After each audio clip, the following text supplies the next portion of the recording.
से बातचीत करेंगे। मंत्री जी नमस्कार। समय में पहले जी, तो इंद्री में नमस्कार। आप मंत्री इंद्री शाह विधायक थे और मंत्री भी लोग रहे वहाँ 5 साल, प्रतिनिधित्व कर तो रहे हैं, काफ़ी वही कार्य। बता सकते हैं। मैं तो इतनी बात कह सकता हूँ क्योंकि मैं ग्रामीण आंचल में रहने वाला व्यक्ति हूँ और गाँव की सारी समस्याएं जानता हूँ। मुझे पता है भी कौन सा काम किस तरह से लोगों को किस प्रकार की सुविधा चाहिए, लोगों को किस प्रकार के काम चाहिए। तो मैं अपनी तरफ से इस प्रकार की कोशिश करता रहा कि लोगों को जो है ना किसी प्रकार की असुविधा ना हो। इसीलिए क्योंकि सबसे पहले ज़रूरी काम जो होता है वो सड़क होती है। जब भी व्यक्ति घर से निकलता है तो सड़क पर जब पाँव रखता है, अगर सड़क ठीक होगी तो वो अपने गंतव्य तक ठीक पहुंचेगा और उसका मन भी खुश रहेगा। लेकिन घर से निकलते अगर सड़क में गड्ढे हैं, गड्ढों में उसका पैर पड़ेगा, उसकी बाइक जाएगी या कोई उसका साधन व्हीकल उसका गड्ढे में पड़ेगा, गड्ढे से निकलेगा, तो उसको बड़ी दिक्कत होगी, उसका मूड भी खराब होगा और जिस काम के लिए जाएगा शायद वो काम भी उसका उतने मन से वो अपना काम नहीं कर पाएगा। तो इसलिए सड़कें जो है ना ये बेसिक सुविधा है, ये तो ज़रूरी। हर सड़क जो है ना मुरम्मत होनी चाहिए, हर सड़क जो है ठीक होनी चाहिए और इससे लोगों की सेफ्टी भी जुड़ी हुई है। आज सड़कों में इतने गड्ढे बड़े हुए हैं, खड्डों की वजह से एक्सीडेंट होते हैं, लोग चोटिल होते हैं, कई बार तो मृत्यु तक एक्सीडेंट में हो जाती है। तो इसलिए सड़कों का बनना, और पीछे हरियाणा सरकार ने, मुख्यमंत्री ने घोषणा भी करी थी कि 15 जून तक सारी सड़कें जो है ना हम चकाचक करा देंगे। लेकिन मुझे नहीं लग रहा कि कहीं कोई सड़क अभी कोई चकाचक हुई है। तो मैं तो यही निवेदन करूंगा सरकार से कि सड़क जो है ना लोगों के लिए एक बेसिक सुविधा है। सबसे पहली जरूरत जो है ना सड़क है।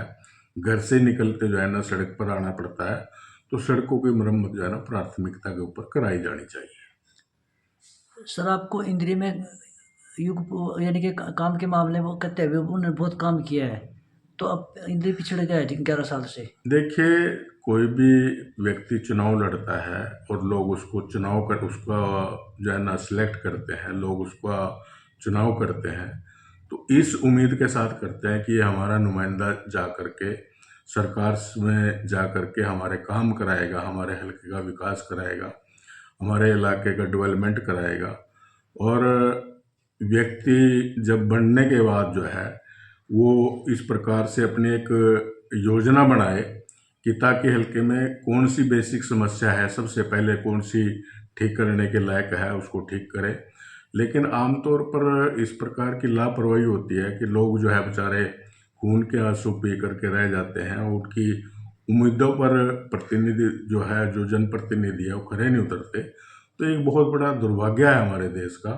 जबकि होना क्या चाहिए था कि अगर इस प्रकार का कोई भी जो प्रतिनिधित्व कर रहा है, जो जनप्रतिनिधि है, अगर वो नकारा है, काम नहीं कर रहा है, और यहाँ तो इंद्री में तो ऐसा हुआ कि पिछले 5 साल भी कुछ नहीं हुआ और अब छठा साल जो है ना सरकार का 1 साल और गुजर गया, इन 6 साल में कोई काम नहीं हुआ, तो निश्चित तौर पर लोगों का कहना तो वाजिब बनता है। लोग तो कहेंगे ही, जब काम नहीं हो तो लोगों को तो कहना वाजिब है। इसलिए जो है मेरा तो निवेदन यही है सरकार से कि जो लोगों की उम्मीदें हैं उन उम्मीदों पर खरा उतरे और लोगों की जो समस्या है उन समस्याओं का समाधान करे।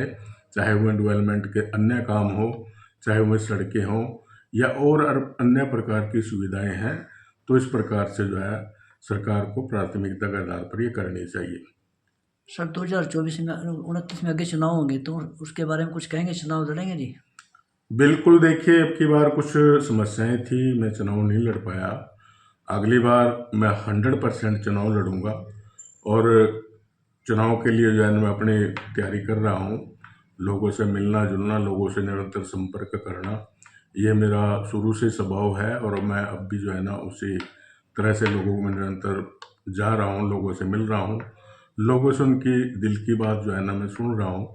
और जैसा भी लोग कहेंगे, हमारे समर्थक कहेंगे, उस प्रकार का निर्णय ले करके और हम जो है चुनाव में ज़रूर जो है अगले चुनाव में जो 2029 में होने वाला है उसमें ज़रूर हम जो है पार्टिसिपेट करेंगे और चुनाव लड़ेंगे, दमदार तरीके से लड़ेंगे और चुनाव जीतेंगे।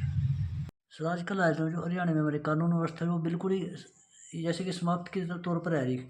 जगह जगह पर दंगे हो रहे हैं, कुछ भी कोई अन्य कार्य हो रहे हैं, तो उसके बारे में कुछ क्या कहेंगे जी? देखिए, सरकार का काम होता है लोगों की जान माल की रक्षा करना, कानून का पालन करना और कानून का पालन करवाना। लेकिन आज जिस प्रकार से एक दहशत का माहौल पूरे हरियाणा के अंदर है, कहीं फिरौतियाँ मांगी जा रही है, कहीं मर्डर हो रहे हैं, यहाँ तक कि पीछे शराब के ठेकों पर आज भी पुलिस बैठी है कई जगह, और शराब के ठेकों सीधी जो माफिया किस्म के लोग हैं उन्होंने धमकियाँ दी हैं, और शराब के जो ठेके होने थे वो ठेके भी, उनके टेंडर होने थे वो भी नहीं होने दिए। तो इस प्रकार का माहौल आज हरियाणा के अंदर है। आज बहुत से लोग जो है ना, जो बिजनेसमैन हैं, जो अच्छे लोग हैं, वो आज डर के माहौल में जी रहे हैं। और बहुत से लोग तो शर्माते हुए ये नहीं बताते, कई लोगों के पास जो है इस प्रकार के धमकी भरे फ़ोन आते हैं, लेकिन वो अंदर खाते अपनी सेटिंग कराकर अपनी जान बचाने की बात करते हैं, पुलिस तक नहीं हो जाते। आज बहुत से लोग हैं जो पुलिस तक नहीं जा रहे, वो सिर्फ जो है ना, जो जिसके पास से फ़ोन आता है उनके साथ सेटिंग करके और वो अपना पीछा छुड़वाने का काम कर रहे हैं। तो इस प्रकार का वातावरण हरियाणा के जो एक प्रगतिशील प्रदेश है, जिसका एक नाम है पूरे हिंदुस्तान के अंदर, तो ऐसे प्रदेश में इस प्रकार की स्थिति होना एक ये बड़ा दुर्भाग्य का विषय है। तो इस प्रकार से जो है हरियाणा के अंदर सरकार को चाहिए कि लॉ एंड ऑर्डर को मेंटेन करे, और इस प्रकार की जो गतिविधियां आज हरियाणा के अंदर बढ़ रही हैं इन पर अंकुश लगाए, और इनको रोक करके जो इस प्रकार के लोग हैं, जो माफिया किस्म के लोग हैं, उनका जैसे भी तरीके से हो इलाज उनका ज़रूर होना चाहिए, और लोगों की जान माल की रक्षा होनी चाहिए। लोगों में एक जो भय का माहौल है उस माहौल को दूर करना चाहिए। सर आजकल नशे के प्रति जो बच्चे हैं, नौजवान युवक हैं, वे उनका क्रेज बढ़ रहा है, तो उनको क्या संदेश देंगे? देखिए, जो हमारे छोटे छोटे बच्चे, मैं इसमें एक बात कहूँगा कि देखिए, बिना पुलिस की जानकारी के कहीं भी एक भी पुड़िया मुझे बेच के दिखा दो, नहीं बेच सकता। पुलिस का भी कहीं ना कहीं इसमें इन्वॉल्वमेंट रहती है, कोई ना कोई आदमी पुलिस का भी मिला रहता है। मैं तो एक ही निवेदन करूँगा कि इस प्रकार की एक जो है ना स्ट्रेटजी अपनाई जाए कि जहाँ से ये बिक रही है, जो लोग बेच रहे हैं, उनको क्यों नहीं पकड़ा जाता। जो मान ले कोई छोटा मोटा कोई आगे लेकर के जा रहा है, उसको पकड़ लिया, उसको दिखा दिया अभी हमने ये पकड़ लिया पकड़ लिया, ये कोई काफ़ी नहीं है। जो लोग इसका काम कर रहे हैं, जो सप्लाई का काम कर रहे हैं, ये सप्लाई चेन तोड़ना बहुत ज़रूरी है। कहाँ से ये आ रही है, चारों तरफ जो है ना हमारे जो बॉर्डर हैं, उन बॉर्डर के माध्यम से दूसरे देशों से भी इसकी तस्करी होकर के, जैसा हमने सुना है कि बाहर से तस्करी होकर के आती है, तो बॉर्डर पर भी इस प्रकार की सख्ताई होनी चाहिए। और जो लोग इसका व्यापार कर रहे हैं, जो हमारी आने वाली जनरेशन को समाप्त कर रहे हैं, उनको भविष्य खराब कर रहे हैं, ये निश्चित तौर पर समाज के बहुत बड़े दुश्मन हैं, और इनको सबक सिखाना बहुत ज़रूरी है। तो इसलिए इनके साथ पूरी सख्ताई बरत करके, और जो भी पकड़ा जाए उसकी कोई भी बेल नहीं होनी चाहिए, उसको छूटने नहीं, उसको जेल में जो है ना सारी उम्र उसको जेल में ही बितानी पड़े। तो इस प्रकार की सज़ा का प्रावधान जो है ना इन लोगों के लिए करना चाहिए।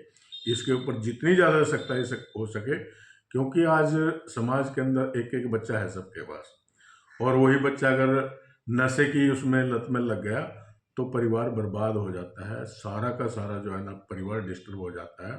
तो ये हमारी जो आने वाली जनरेशन है वो समाप्त हो रही है, नशे की चपेट में आती जा रही है। इसको बचाना हम सब का कर्तव्य है, समाज को भी इसमें से योगदान देना चाहिए। प्रशासन भी इसमें जो है ना अपनी योजना बनाए भी, किस प्रकार से इन लोगों को हमने रोकना है, किस प्रकार से इन लोगों को हमने काबू करना है। तो इस प्रकार से मिलजुल करके जब ये काम करेंगे तो निश्चित तौर पर जो है ना इसके रिजल्ट भी सामने आएंगे।